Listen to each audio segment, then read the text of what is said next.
काफी अच्छी रिकवरी आज देखने को मिल रही है। इस रिकवरी के पीछे क्या वजह देख रहे हैं? देखिए, रिकवरी के पीछे सबसे बड़ी वजह एक ही है और वो है ओवरसोल्ड मार्केट में हम्म। एफआईएस की बिकवाली कम होना और कुछ अच्छी खबरों का लौटना। अब एक एक करके बता दें। जी। ओवरसोल्ड मार्केट का मतलब पिछले 10 दिनों से निफ्टी लगातार नेगेटिव बंद होता दिख रहा है। निफ्टी के पैदाइश के बाद से, जब से इसका जन्म हुआ है तब से लेकर ऐसा पहली बार हुआ है कि 10 दिनों तक लगातार निफ्टी बंद हुआ हो नीचे। ठीक है। 1996 में वंस अपॉन अ टाइम ऐसा हुआ था, 29 साल पहले, जब पूजा जी आपका जन्म भी नहीं हुआ था। अगर हुआ हो तो आप ये मान लीजिए आप 29 की है। नहीं हुआ था ना? हाँ, तो एडजस्ट कर ही लिया पूजा ने। हुआ होगा लेकिन एडजस्ट कर लिया। बढ़िया बात है। तो ये आप पहली चीज ओवरसोल्ड मार्केट। हाँ, क्या हमारे इतने बढ़िया कलीग्स हैं। देखिए, इतनी छोटी सी बात पे पूजा इतनी खुश होगी कि भले इंक्रीमेंट ना हो, अप्रेजल ना भी हो तो फर्क नहीं पड़ता। इन चीजों में खुश हो जाते हैं। क्यों पूजा? जी। हाँ या ना, क्या बोले? अब क्या ही बोले? क्या ही बोले? नहीं नहीं, हाँ, स्ट्रैटेजी। नहीं, बाकी सब चीजें भी जरूर होगी, बिल्कुल होगी, ऐसी बात। जी। ओके, तो पहली चीज तो ये कि ओवरसोल्ड मार्केट है और इस ओवरसोल्ड मार्केट में जाहिर सी बात है, और पिछले 19 सेशन से सिर्फ एक सेशन निफ्टी हरे निशान में बंद हुआ 30 पॉइंट, अदरवाइज लगातार लाल निशान है। तो नेचुरली ये होना है। लगातार 5 महीने से 28 साल बाद ऐसा हुआ जब आप 5 महीने से लगातार निफ्टी पे नेगेटिव बंद हो रहे। तो कहीं ना कहीं तो तीसरी चीज ये है कि कई सारे स्टॉक्स के भाव, कई सारे वैल्यूएशंस कोविड के लोज के आसपास के आ गए हैं। उस समय इंडेक्स वैल्यू 7,500 था, लेकिन वो 5 साल पहले की बात है। 5 साल और अब में कंपनी ने कमाया है, ईपीएस बढ़ी है, कमाई बढ़ी। तो ये सारी चीजें हैं जो आपके लिए ये बता रहे हैं कि बाजार ओवरसोल्ड है। एक तरफा गिरावट हो चुकी, निफ्टी 16% टूट चुका है ऊपर से, बैंक 12%, 13% टूट चुका है। Mid cap index 23, small cap index, mid cap index 27, small cap index 29% करीबन लुढ़का है। तो ओवरसोल्ड तो है ही, तो कहीं न कहीं कभी न कभी तो रिकवरी आनी है।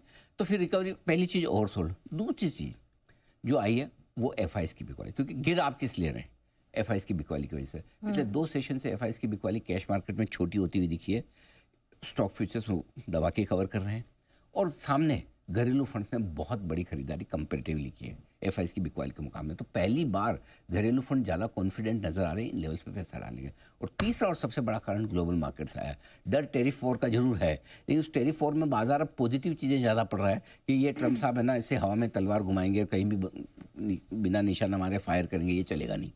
उन पे भी दबाव आएगा। आप लगाएंगे तो दूसरे भी लगा सकते हैं। ऐसे में मामला बिगड़ सकता है। बिगड़ेगा तो खाली सबके लिए नहीं बिगड़ेगा, आपके लिए भी बिगड़ेगा। इसलिए टेरिफ वॉर से जो कुछ डर है वो अमेरिका को भी आना चाहिए और अमेरिका को आते हुए भी दिखा है। नहीं तो अब तक तो ये लग रहा था कि सारी चीज नीचे हो रही है, अमेरिका के लिए अच्छी हो रही है।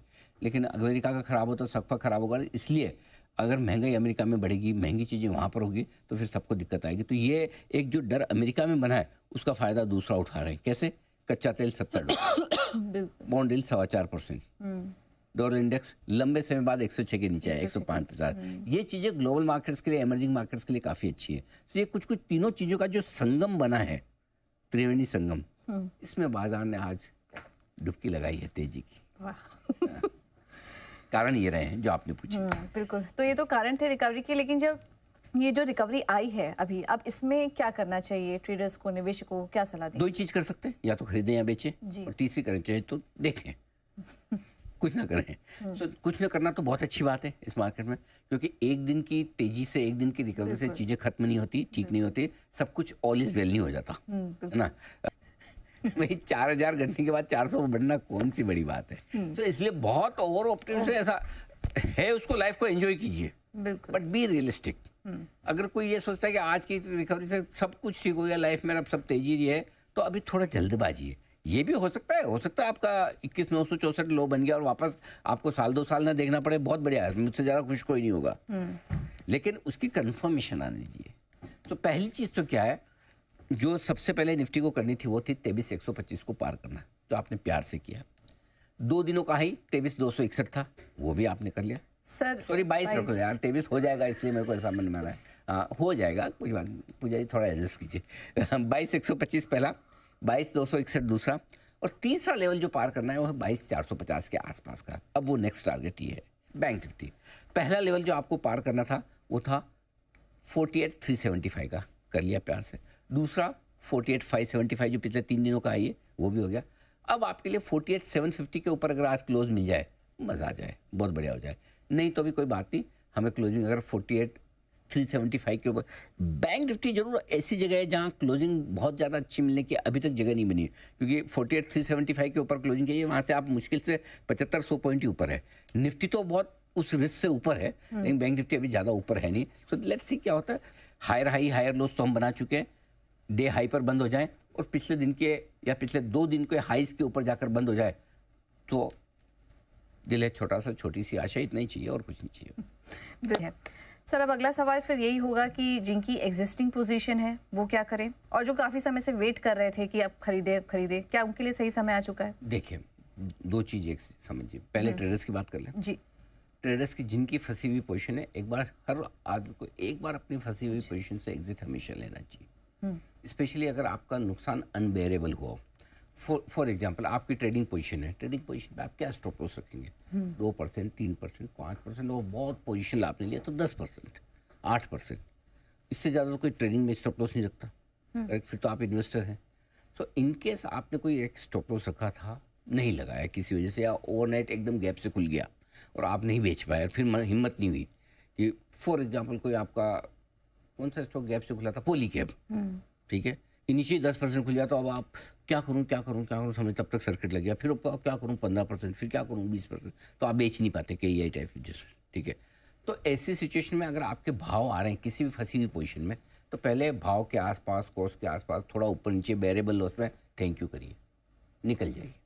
और नई पोजीशन वाले क्या करें? नई पोजीशन शांति रखें भी क्या है, मतलब जो इन्वेस्टर हैं उनके लिए तो ठीक है, हमने बोला भी था 21,822,000 आपकी अगली एक इंस्टॉलमेंट जा सकती है।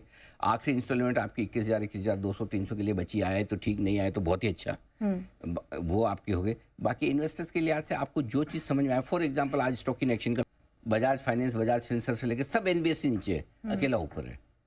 ये इन्वेस्टमेंट वाली बाइंग इसको कहते हैं।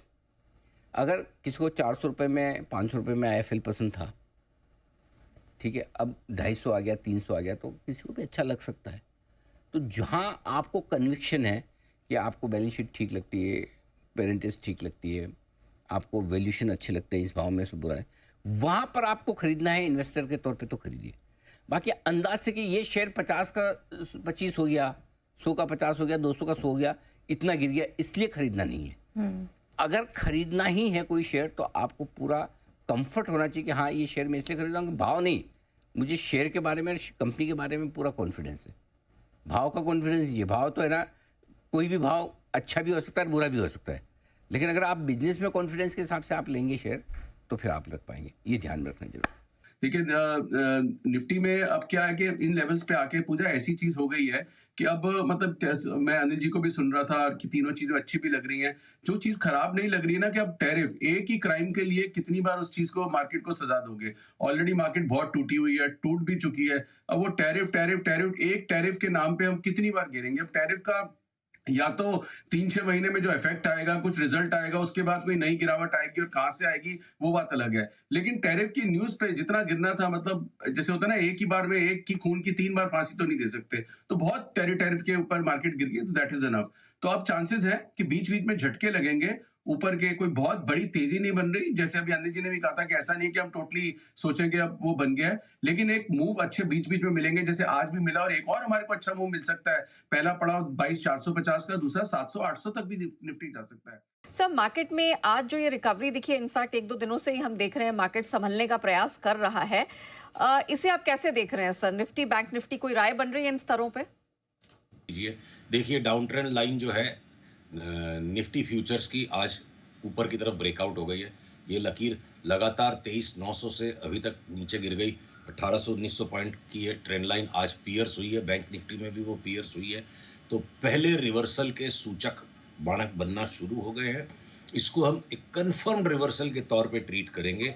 अगर कल का जो बंद आएगा, आज का नहीं, कल का जो बंद आएगा, निफ्टी फ्यूचर्स में 22,280 के ऊपर बंद दे दे, और बैंक निफ्टी के अंदर अगर ये कल का बंद हमें 48,680 के ऊपर बंद दे दे कल का, तो फिर हम एक राहत की ठंडी सांस लेंगे कि the worst is behind us और अप ट्रेंड एस्टेब्लिश्ड हो गया है। ऐसी हम अपनी चार्ट पे मार्किंग करेंगे। 2025 में बड़ा पैसा बनेगा निवेश करके। भय के वातावरण में गाली गलौज कर लेना, ट्रोल कर लेना, परेशान हो जाना, दुखी हो जाना, घर में क्लेश कर लेना स्वाभाविक मनुष्य का स्वभाव है। इस स्वभाव से ऊपर उठिए, सुपरमैन बनिए। सारी दुनिया डरी हुई तो मान लीजिए। देखिए पीसीआर से अनुरोध इस चार्ट को दिखाएं। BSE small cap 250 index divided by BSE index.